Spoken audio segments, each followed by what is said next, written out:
Hello everyone, Ryan here. They Both Die at the End by Adam Silvera. I recently listened to the audiobook version of this, and while at first it came off as kind of a downer to me, but eventually the story got a little better. I mean, I liked it overall. Now, of course, obviously, the title is the biggest spoiler. I want to say, like, it's supposed to take place sometime in the not too distant future, or sometime in the near future, or it's supposed to be some kind of alternate timeline, alternate reality, or something like that. I don't think it's never, like, fully explained. But anyway, so I guess, you know, at some point in the future or something, there's this, like, thing, somehow, I don't know if it's, like, scientists or doctors or just some private organization, something is created called Deathcast. And all it is they're able to accurately predict when someone is going to die. And because of that, they call people in advance. I want to say that I think they give them 24 hours notice, or maybe a little more than that. And yeah, so it's this company, Deathcast, and they call up all these people whose deaths have been predicted, I guess, and within a 24-hour period, I assume. And so the main character, Mateo, he's this teenager, and he's, I guess you'd say, like, a cautious teenager, where, like, he was never really, like, that outgoing, never really, like, just really very introverted, and, you know, ultimately just afraid to interact too much, you know, afraid to interact with people in the world in general, I guess. But so he gets called by Deathcast, and they tell him that, you know, that, yeah, unfortunately, his death is imminent. And one thing I found, like, even, like, very dark, there's a lot of dark elements to this. And yeah, there are some, like, lighthearted moments, but ultimately for me, it seemed like there's way more dark aspects to this story than anything else. But I mean, that's also something that I liked about this, because for me, it set it apart from all of the other typical YA novels out there. I mean, to me, it felt more like not so much a YA novel, but more of just, I guess, like, almost like literary tragedy of some kind. like a modern tragedy, or possibly even postmodern tragedy. Yeah, you know, and with some lighthearted stuff sprinkled throughout. But yeah, so anyways, one of the dark aspects of this that I found was, you know, the fact that this company, Deathcast, you know, for me, I imagine this, like, huge call center of, like, people, you know, just on the phones, and I think that's pretty much what it was supposed to be. Just like a huge call center of people, you know, wearing headsets, calling everyone, you know, whose deaths have been predicted. I don't know, I honestly feel like something like that would not work in real life. Like, but then again, I don't know, maybe a couple decades from now, something like that could be possible. I mean, I don't know, hey, I remember when I was a kid growing up in the early 90s, nobody even really stopped to consider that something like the internet was possible, or especially something like wireless technology was possible. And but lo and behold, eventually it did become a reality. So that's why I say, I don't know, like something like Deathcast. Right now I feel like it's definitely not something that people would actually want. Maybe like certain small groups of people, but otherwise, not really, that's why I say like maybe in another couple decades. But so yeah, as a company, Deathcast, that's what their entire business is based on, just predicting people's deaths and giving them like at least 24 hours notice or something. And so yeah, the main character Mateo, he gets a call one day, and definitely, it's hard for him to accept, obviously. Well, pretty much to make it seem like for everyone who gets a call from Deathcast, it's for everyone, it's a hard thing to accept. But the good thing about it is, for Mateo, he is able to get out of his shell, and he signs up. He downloads this app which is called Last Friend, and it's made specifically for people whose deaths have been predicted by Deathcast. And it's kind of like a thing where you go and you sign up, and then you can meet other people who are also whose deaths are imminent. Except on this app, I think, and pretty much in general, for these people in particular, they're referred to as Deckards. Yeah, Deckards, something along those lines. I'm not sure how that's supposed to be spelled.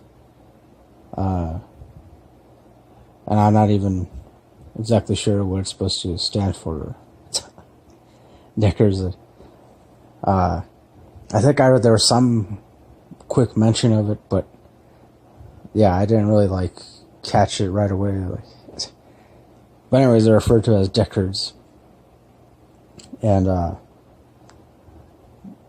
this app called Last Friend helps each Deckard, try to make some kind of last connection with the person before they die. And so that's what Mateo does, and then he signs up, and after having to go read through a bunch of creepy messages, or at least a couple of creepy messages, and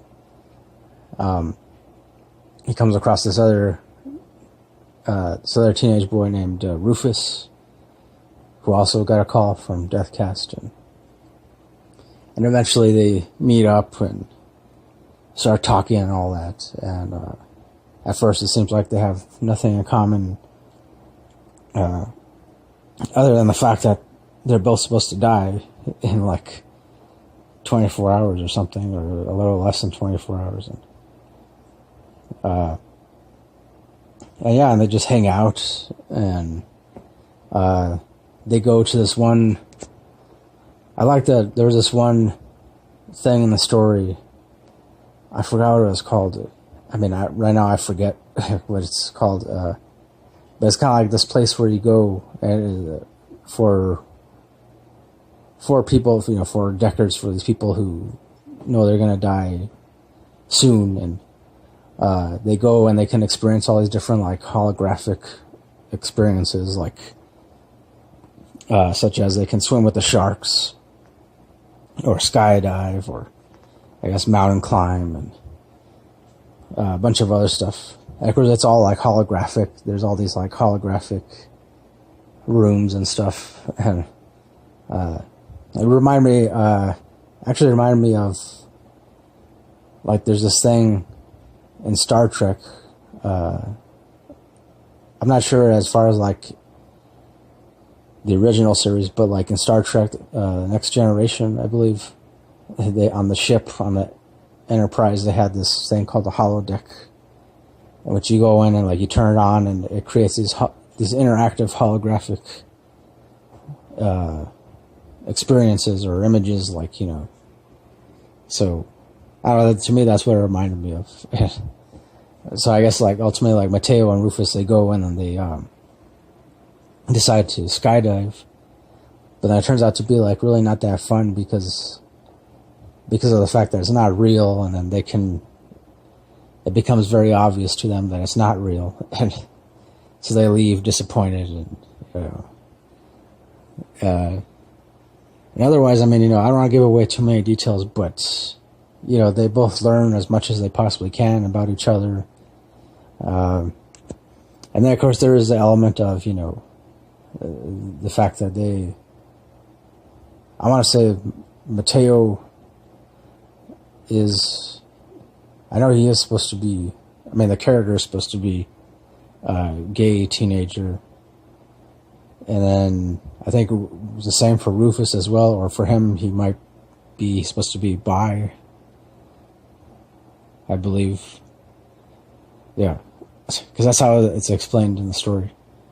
And so yeah, eventually, you know, they connect and all that, and I guess, you know, they don't really have like a relationship per se, but you know, they get about like as close to each other as they possibly can, as considering that, you know, they're both supposed to die. And I will say, like, towards the end and the actual ending, I definitely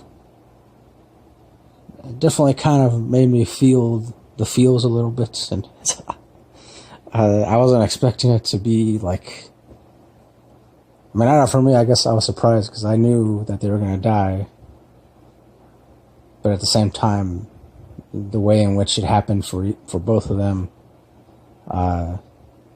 was actually pretty surprising. But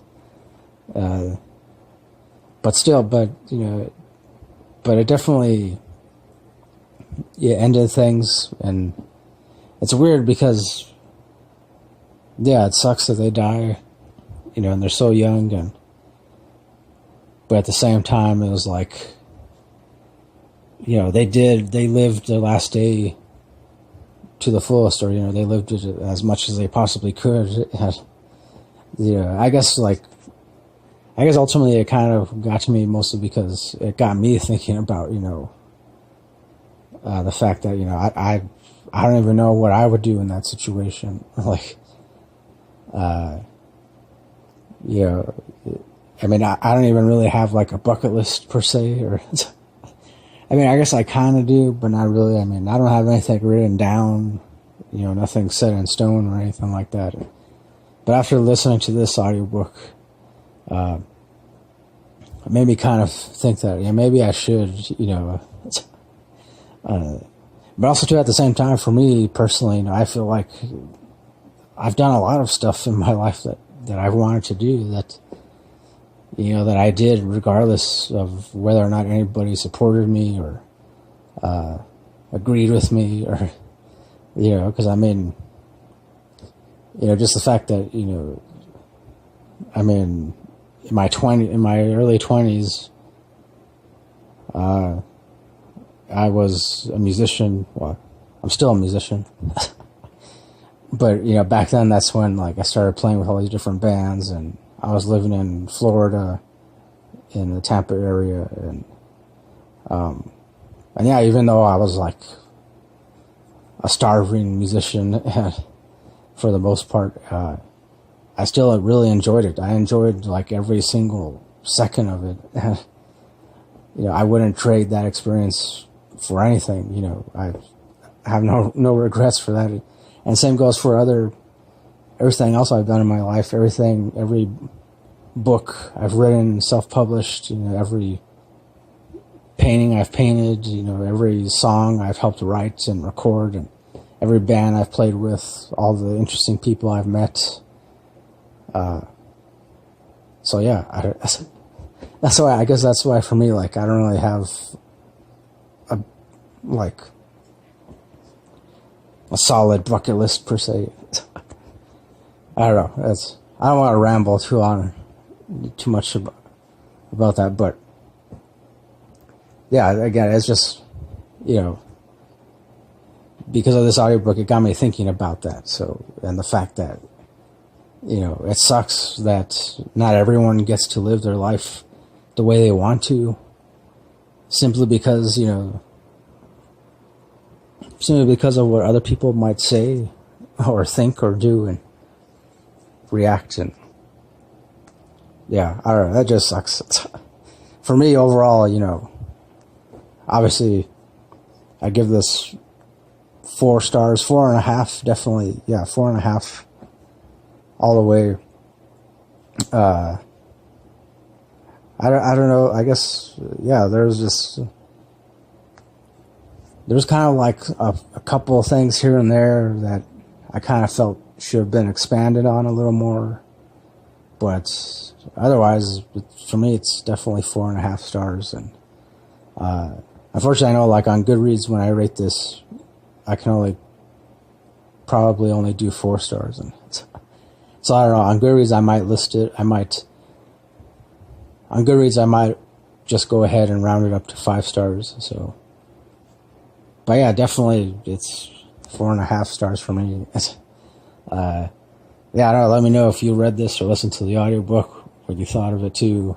I had heard a lot about this author, Adam Silvera, and I wanted to check out his other book. I think it's called More Happy Than Not, I believe, if I'm not mistaken. But yeah, but that one, it's always checked out on my local library, and so, but I'm glad I was able to listen to this one. Yeah, so, because again, I liked it, even though in the beginning it came off as kind of a downer, but eventually it got a lot more interesting. So yeah, that'll do it for my review of this. They Both Die at the End by Adam Silvera. And thanks for watching, thanks for listening. As always, next time, don't forget, keep it real, keep on rocking, and peace.